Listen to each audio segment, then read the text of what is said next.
নেটফ্লিক্সে আসা যে কোনো বাংলা অভিনেতার জন্যে বা স্টারের জন্যে বা সুপারস্টারের জন্য একটা স্বপ্ন, তাই তো? একটা স্বপ্নের মতন তো, যে নেটফ্লিক্সে আসতে পারি আমি, বা আমার নেটফ্লিক্সে আসা এরকম একটা ব্যাপার। এটা কিন্তু যে কোনো কারোর জন্য একটা স্বপ্ন, বিশেষ করে বাংলা আর্টিস্টের জন্যে। খাঁকি দ্য বেঙ্গল চ্যাপ্টার যেটা করে দেখাতে পেরেছে, সেটা একটা বিরাট ব্যাপার।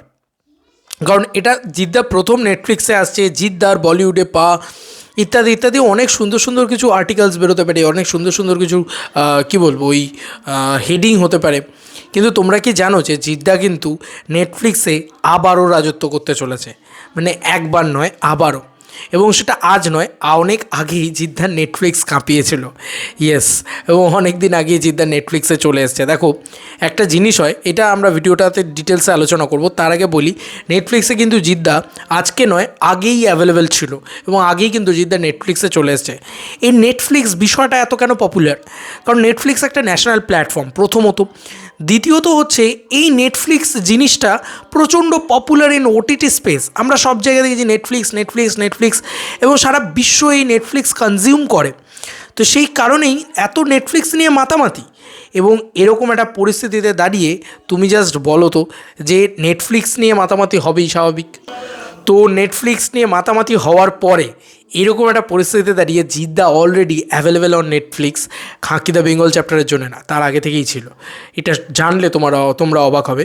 থ্যাঙ্কস টু সৈকত এবং সুরজিৎদা ফার্স্টে আমাকে জানিয়েছে, দেন সুরজিৎদাকে জানিয়েছে সৈকত, এরকমভাবে আর কি হয়েছে। তো ওকে ক্রেডিটটা যায়, সৈকতকে আমি ক্রেডিটটা দিচ্ছি। এটা একটা দারুণ বিষয় তিনি জানিয়েছেন, এবং এটা কিন্তু অলরেডি নেটফ্লিক্সে অ্যাভেলেবেল আছে। দেখো, জিদ্দারই cinema the royal Bengal tiger, এই সিনেমাটা কিন্তু জিদ্দার নেটফ্লিক্সে অ্যাভেলেবেল আছে। ইয়েস বন্ধুরা, ঠিকই, netflix.com যদি তোমরা খোলো, তাহলে কিন্তু the royal Bengal tiger already নেটফ্লিক্সে অ্যাভেলেবেল আছে। আচ্ছা, এরকম একটা পরিস্থিতি দাঁড়িয়ে তোমরা বুঝতেই পারছো যে জিদ্দা আজ নয়, অনেক দিন আগেই নেটফ্লিক্সে কাঁপিয়েছে। নীরজ পান্ডেরই রাইটিংয়ে ছিল তোমার এই ছবিটা, দ্য রয়্যাল বেঙ্গল টাইগার। এই ছবিটাতে জিদ্দা অলরেডি কিন্তু কাঁপিয়েছে, নেটফ্লিক্সেই অ্যাভেলেবেল আছে। দেখো, বাংলা যে কোনো অভিনেতার জন্যে নেটফ্লিক্সে অ্যাভেলেবেল হওয়াটা খুব ডিফিকাল্ট ব্যাপার। আবিরদা হোক, বা যারা অলরেডি বলিউডে কাজ করেছে, যেরকম যিশুদা, আবিরদা, সোহমেরও বোধহয় একটা ছবি ওদের অ্যাভেলেবেল আছে। তো এরকম খুব কম মানুষেরই ছবি অ্যাভেলেবেল থাকে নেটফ্লিক্সে। তো নেটফ্লিক্স একটা বড় মাধ্যম, সেখানে কিন্তু জিদ্দা অনেক দিন আগেই কাঁপিয়েছে। এই যে আজকে এই খবরগুলো বেরোচ্ছে যে আজকে টি সিরিজ, জিদ্দার অফিসিয়াল যে টি সিরিজের মেন যে পেজ, সব থেকে বড়ো যে পেজ, সেই পেজে জিদ্দার প্রোমো বেরিয়েছে দিওয়ানা। তারপরে আরও নানান যে মিউজিক চ্যানেল, সেখানে জিদ্দার কাজ বেরিয়েছে। এইগুলো তো আজকে খবরগুলো বেরোচ্ছে। সেরকম নেটফ্লিক্সেও জিদ্দা আজ খাঁকি দ্য বেঙ্গল চ্যাপ্টার দিয়ে শুধু কাঁপাচ্ছে এমনটা নয়, জিদ্দা নেটফ্লিক্স রাজত্ব করেছে অনেক দিন আগেই। এই আপডেটটা পেয়ে কেমন লাগলো জানিও। এবং আরেকটা জিনিস যেটা জিতিয়াসদের ভিতরে কিছু ডাউটস তৈরি হয়েছে, সেটা আমি তোমাদেরকে একটুখানি বলে দিই। সেটা হচ্ছে যে নেটফ্লিক্সে জিদ্দাকে তো নেটফ্লিক্স হায়ার করেছে, এবং তারপরে পয়সা দিয়েছে জিদ্দাকে, পারিশ্রমিক দিয়েছে। দেন তারপরে হিন্দি একটা কাজের ভিতরে জিদ্দাকে নেওয়া হয়েছে। এটা কিন্তু অনেক বেশি সম্মানের, এটা জিদ্দা এবং বুম্বাদা দুজনের জন্যই অনেক বেশি সম্মানের। এবং এটা কিন্তু একটা হিন্দি কাজের জন্য জিদ্দাকে কী করা হয়েছে, রেমুনারেশন দেওয়া হয়েছে বা পারিশ্রমিক দেওয়া হয়েছে, তার বিনিময়ে জিদ্দা কাজ করেছেন। পুরোটাই নেটফ্লিক্সের কন্ট্রোলে আছে।